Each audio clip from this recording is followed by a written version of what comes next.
Friends, मैं सोनू जाटव और स्वागत करता हूं आपका नया पब्लिक स्कूल के इस यूट्यूब चैनल में। दोस्तों, हमारी ये सिंपल सेंटेंस की सीरीज चल रही है जिसमें हमने पिछले वीडियो में हैज़ और हैव का यूज़ सीखा था और आज हम हैड का यूज़ सीखेंगे। तो दोस्तों देखते हैं।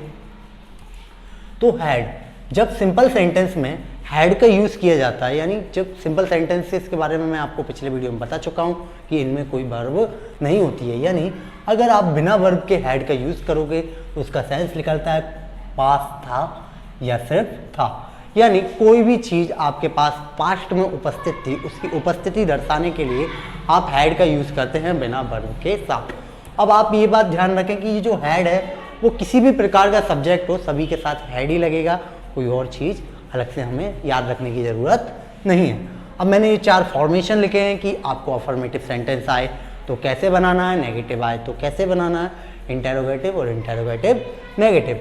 आप जानते हैं अफर्मेटिव सेंटेंस यानी सिंपली सेंटेंसेस होते हैं, नेगेटिव में आपको नहीं लगा मिल जाएगा, इंटेरोगेटिव में आपको क्या आगे लगा मिलेगा और क्या और नहीं दोनों लगेंगे तो आपको इंटेरोगेटिव प्लस नेगेटिव। तो हम इन सेंटेंसेस के बारे में जानते हैं फॉर्मेशन। अगर आपको अफर्मेटिव सेंटेंस मिलेगा तो आप सबसे पहले सब्जेक्ट लगाएंगे, फिर had, then object, then other words. फिर जब आप नेगेटिव वर्ड सेंटेंस बनाएंगे तो सब्जेक्ट के बाद डिड लगेगा, फिर नॉट, फिर हैव, फिर ऑब्जेक्ट एंड अदर वर्ड्स। फिर इंटेरोगेटिव में आप डिड लगाएंगे, फिर सब्जेक्ट लगाएंगे, फिर हैव, फिर object and other words. Negative में, इंटेरोगेटिव एंड नेगेटिव में आप क्या करेंगे, सब्जेक्ट लगाएंगे, उसे डिड लगाएंगे, फिर सब्जेक्ट, नॉट, फिर have, object and other words. तो आप इस फॉर्मेशन के थ्रू अब कुछ सेंटेंसेस बना कर देखते हैं ताकि आपको अच्छे से समझ में आ पाए। तो देखें दोस्तों, पहला सेंटेंस है राम के पास वह किताब थी, यानी राम के पास थी, पास थी, यानी किसी चीज़ की पास्ट में उपस्थिति को दर्शा रहे हैं, यानी ये हमारा सेंटेंस कौन सा है, सिंपल सेंटेंस कैटेगरी का है और पास्ट में उपस्थिति दर्शा रहे हैं तो आप क्या यूज़ करोगे, हैड। और आप देख सकते हो यहाँ पर ना ही नहीं लगा है और ना ही क्या लगा है, तो आप ये अफर्मेटिव सेंटेंस की कैटेगरी है। तो आप देख सकते हैं कि सबसे पहले हमारा सब्जेक्ट क्या है, राम, तो आपने सब्जेक्ट लगा दिया राम। फिर क्या लगाना आपको अफर्मेटिव सेंटेंस में, हैड, तो सब्जेक्ट के बाद आपने हैड लगा दिया। फिर क्या थी भैया, ऑब्जेक्ट क्या है हमारा, द बुक। अब आपने द बुक क्यों लगाया ये आप देख सकते हैं कि यहाँ पर बोला है वह किताब, यानी इसके बारे में हमको पहले से नॉलेज थी, यानी जैसा कि हम जानते हैं जो चीज़ के बारे में नॉलेज हो वो डेफिनेट होती है और डेफिनेट आर्टिकल क्या होता है, द। तो हमने यहाँ पर लगाया राम हैड द बुक, तो ये वाला हमारा सेंटेंस बन गया। अगला सेंटेंस देखते हैं, राहुल के 2 भाई थे, यानी आपको पास्ट में उसके 2 भाई थे, उसके पास किसी व्यक्ति की उपस्थिति को दर्शा रहे हैं, इसलिए हम यहाँ पर भी ये हमारा अफर्मेटिव सेंटेंस है क्योंकि नहीं भी नहीं लग रहा और क्या भी नहीं लग रहा। तो आप देखें जरा, राहुल के 2 भाई थे, हमारा सब्जेक्ट कौन है, राहुल, तो आपने सब्जेक्ट लगा दिया। फिर क्या लगाना है आपको, हैड, तो आपने हैड लगा दिया। फिर कितने भाई थे, 2, तो आपने 2 लगा दिया और भाइयों के लिए ब्रदर्स। तो आप ये बात ध्यान रखें, ये एस लगाना ना भूलें क्योंकि एक से ज़्यादा भाई हैं तो ये हमारा प्लूरल हो गया। फिर हम एक नेगेटिव सेंटेंस देख लेते हैं, इसका नेगेटिव सेंटेंस कैसे बनाते हैं हम। तो हमारे पास समय नहीं था, पास था, तो इस तरीके के सेंटेंस आप हैड का यूज़ करके बनाते हैं। लेकिन आपको दिख रहा है यहाँ पर नहीं लगा हुआ है, यहाँ पर क्या लगा हुआ है, नहीं, तो यानी ये नेगेटिव सेंटेंस है। तो आप देखें सबसे पहले क्या आएगा, सब्जेक्ट, तो हमारे, हम वगैरह ये सब मैं पिछली वीडियो में बता चुका हूँ कि आपको सब्जेक्ट क्या बनाना है, बी। फिर हमें क्या लगाना है, डिड और नॉट, तो फिर हमने लगा दिया डिड और नॉट। फिर क्या लगाएंगे आप, हैव, तो आपने लगा दिया हैव, यानी डू, डज या डिड के बाद वापस आपको हैव ही आ जाएगा। फिर ऑब्जेक्ट, ऑब्जेक्ट क्या है हमारा, टाइम, तो हमने यहाँ पर टाइम लगा दिया, ठीक है। अब इसको नेगेटिव बनाएंगे तो एक और तरीके से हम इसको नेगेटिव बना सकते हैं, सिंपली आपको कुछ नहीं करना, हैड के जस्ट बाद आप क्या लगा सकते हैं, नो लगा सकते हैं, यानी वी हैड नो टाइम, यानी हमारे पास समय नहीं था, सिंपली आप बना सकते हैं।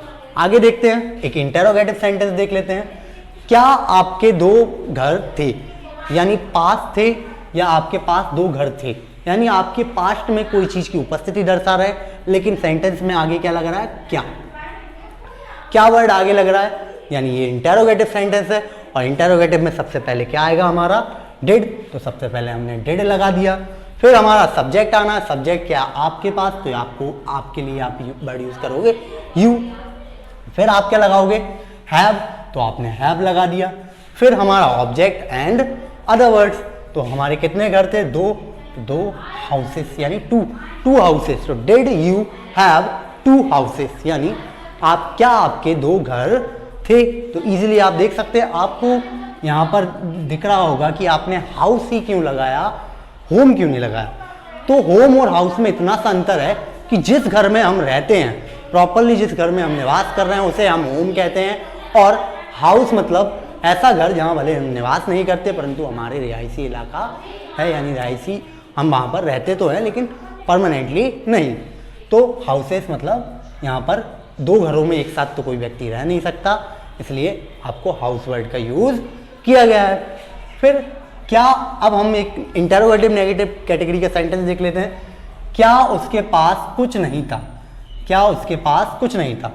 क्या और नहीं दोनों लग रहा है, और पास था, तो इससे हमने पहचान लिया कि ये हैड वाली कैटेगरी का सेंटेंस है सिंपल सेंटेंसेस में, यानी आपके पास कोई चीज़ भूतकाल में थी, उसकी उपस्थिति को आप दर्शा रहे हैं। तो आप देखें क्या और नहीं दोनों लग रहा है, तो आप देखें कि भाई इंटेरोगेटिव और नेगेटिव दोनों हैं। तो आप सबसे पहले क्या लगाओगे, डिड, तो हमने यहाँ पर लगा दिया डिड। फिर सब्जेक्ट लगाएंगे, फिर हमने यहाँ सब्जेक्ट लगा दिया। फिर क्या लगाएंगे आप, नॉट लगाएंगे। फिर क्या लगाएंगे आप, हैव। लेकिन जब भी कुछ की बात करते हैं तो समथिंग होता है सॉरी, जब भी कुछ की बात कहते हैं तो समथिंग होता है, लेकिन जब भी आप नेगेटिव सेंटेंस बनाओगे तो समथिंग कभी नहीं यूज करोगे, आप यूज क्या करोगे, एनीथिंग।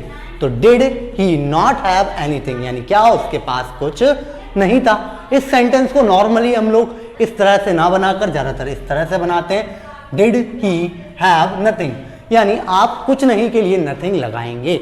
तो आराम से आप लगा सकते हैं, इन दोनों टाइप से सेंटेंसेस बना सकते हैं। तो दोस्तों आपने यहाँ पर देखा कि किस प्रकार इन सिंपल सेंटेंसेस में हैड का यूज करते हैं और बड़े ही आसानी से आप सेंटेंसेस को बना सकते हैं। तो दोस्तों आपके 12th में 1 नंबर का सेंटेंस आता है, और तो 12th में ये हुआ है इंग्लिश टू इंग्लिश चेंज करने को कहते हैं, जैसे नेगेटिव या इंटेरोगेटिव चेंज करने को आते हैं। बल्कि जब हम 10th की बात करें, 10th बोर्ड्स में इसमें हिंदी से इंग्लिश में ट्रांसलेशन के थ्रू इस टाइप के सेंटेंसेस आपको पूछे जाते हैं। तो आप बड़े ही आसानी से 1 या 2 नंबर का ये सेंटेंस आते हैं और आप इन्हें कर सकते हैं।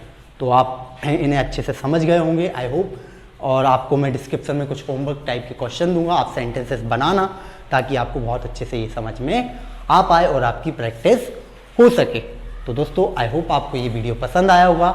अगर आपको ये वीडियो पसंद आया है तो चैनल को हमें लाइक करें वीडियो को, और चैनल को सब्सक्राइब करें, और हो सके तो शेयर भी कर दें। तो जब तक के लिए अगली वीडियो में मिलेंगे हम दोस्तों, तब तक के लिए बाय।